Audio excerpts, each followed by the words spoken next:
So before you buy these older One Piece Funko Pops, here's some things you need to know.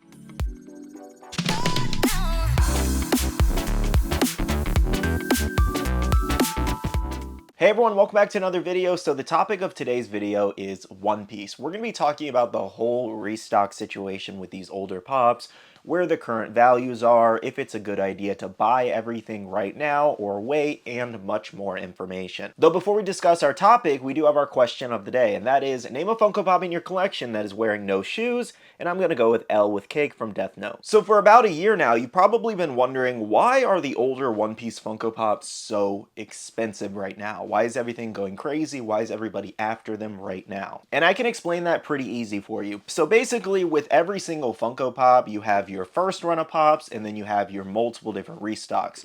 First run, for example, being back in 2016, and then your restock in 2023 this year. Now, since this is a One Piece video, we're going to use Luffy here as an example. So this is the original Luffy pop, one of the first ones we ever got. And on the bottom there, you will notice that it does have the barcode, and then it does have the date from 2016. This is a first release Luffy. And something else you can tell with having a first release Luffy is he will have that glossy hair. In the restock, he does not. Though you're probably wondering, why does the first release even matter if it's the same Funko Pop? Some people want something that not everybody has. Thus, you have people that are collecting first release versions of the same thing. Now, this whole first release situation with One Piece started with Luffy, and then it moved on to Zoro, and then it moved on to Ace, and then it moved on to Sanji, and then it moved on to Nami, and then it moved on to Usopp, and then it moved on to Frankie. You see where I'm going with this? Basically, everybody going after the first release versions of these pops drove up all the other Funko Pops as well in the set, whether it was a 2023, 2022, or 2021. Now, usually this is not the case, where a lot of the restocks from 2022 and 2023 are worth much more than retail.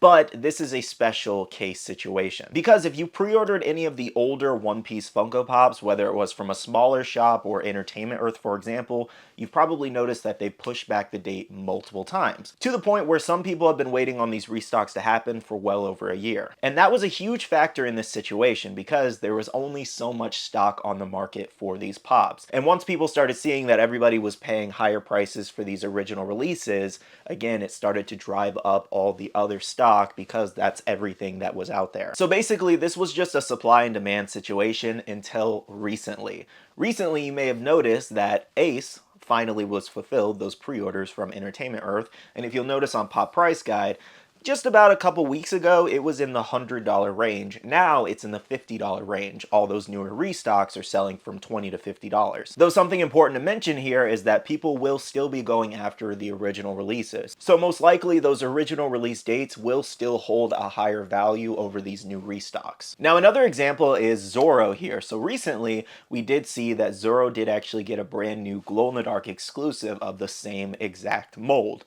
So that led a lot of people to believe that they were producing more of these Zorros, essentially, which it would make sense, because if you're going to make a glow-in-the-dark version of that regular mold, why wouldn't you restock it? I was a little hesitant myself. I kind of had a theory that maybe they were just going to make glow-in-the-darks going forward, but that doesn't seem to be the case now, because we did actually see Aussie Collectibles, which is an Australian retailer overseas. They did put up Zorro for about 15-16 bucks today on a pre-order set for August. So that means Zorro is coming back. Now, another question you might have is, if all these companies put up these pre-orders like over a year ago and people already had them secured, why would people be paying crazy prices when they just can get the pre-order? It's not as simple as just buying the pre-order, especially with Entertainment Earth, because I can give you two examples of pops that people pre-ordered and they were canceled. One being Bleach. We have Renji and Grimmjow here, where people pre-ordered these for $11.99, and we waited and waited and waited until they sent out the cancellation emails for all this stock directly from Funko. And as a result of that email being sent out to all these collectors, it skyrocketed Grimmjow and Renji, especially Grimmjow, as he's a $250 plus pop now. Another example I can give you is the Evangelion Funko Pops here. Pretty much the whole common set was available for pre-order on Entertainment Earth. Again, we waited and waited and waited until they ultimately sent out that cancellation email again, thus pushing up the pop's price just like the Bleach ones. Now, I can give you plenty of other examples, but I think you get the point now. Basically, people were very hesitant about these restocks because the date kept getting pushed back and back and back, and most people felt like they were never going to come. and then thus that started spiking up the market as well. And again, it's a supply and demand situation. When there's only so much supply and the demand outweighs it, then that's going to drive up the price. So to answer the main question of this video as to if you should buy these pops right now, I'm going to tell you guys no. I don't think you should be paying any of these aftermarket prices right now, especially when we've seen Ace restock from Entertainment Earth. Now we see people putting up Zorro pre-orders after a long time of Zorro just not being available.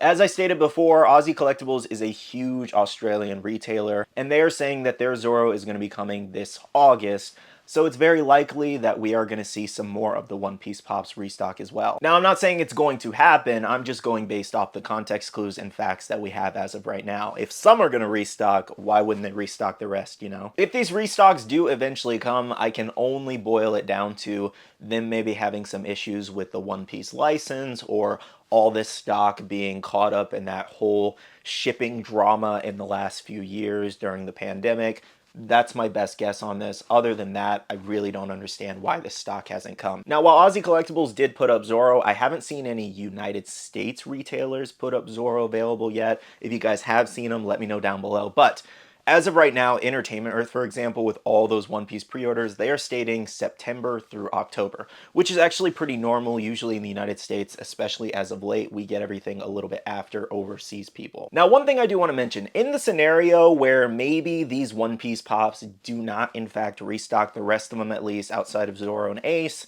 if they don't restock, then you can expect to continue to see these crazy prices. If they do, then obviously the prices are going to dwindle. I just want to tell you guys there is always a small chance that we could not see these come. Overall, I just wanted to give you guys my advice on the situation since so many people have been asking me about these pops.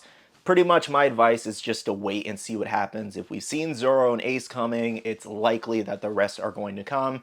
But at the same time, it's your money. Spend it how you want. If you want to pay $80 for Frankie on the aftermarket right now, rather than waiting and hoping that a restock comes, go for it. I just wanted to give you guys the facts of the situation so you can make an educated decision. All right, guys, I want to thank you so much for watching. Make sure to leave a like down below if you did enjoy. If you guys have any other questions about the situation, drop a comment down below and I'll do my best to answer them. Also, make sure to leave a comment down below. Have you purchased any of the One Piece pops on the restock, or did you pay aftermarket prices? I'm kind of curious where people bought from. With that all being said, I do want to say a big shout out to all the amazing Patreon supporters of the channel. You guys absolutely rock for supporting myself and the channel. If you guys want to check out the Patreon, the link is down below. We have a Patreon-only Discord where we share a lot of information, news, restocks, updates, links, and more. We also have a Facebook group with over 17,000 members that's buy, sell, and trade. And make sure to follow me on all my social medias at SkittleRampage over on Twitter, TikTok, Instagram, and my Facebook page so you can stay up to date. All right, love you guys. See you guys in the next one. See you guys later. Bye.